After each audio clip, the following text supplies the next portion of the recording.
Okay, so let's talk about UCAT, the thing that everyone wants to know about.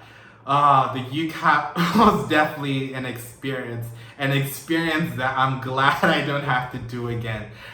But I'm also really thankful that I had MedEntry throughout it all. And without MedEntry, I really don't know how my UCAT score would have turned out.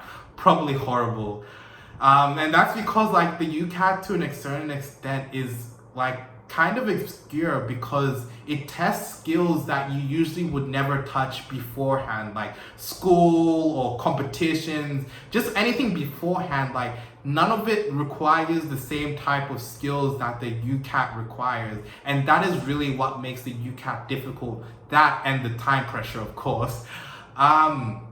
And so initially when I started with MedEntry, my initial scores for UCAT were terrible, between the 20th to 40th percentile. Yeah, it was bad. And I'm pretty sure, I feel like a lot of people, when they start out, they experience the same things in that when you start practicing, it takes a while before like you start to see improvement.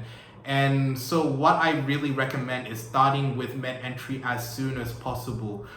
But one of the biggest things about MedEntry is that you can continue to practice over and over and over again, and you truly do build those skills. And it's just like learning any other skill, and you just go from there. And so by the time the UCAT actually rolled around, my average score for the UCAT on MedEntry was around the 85th percentile.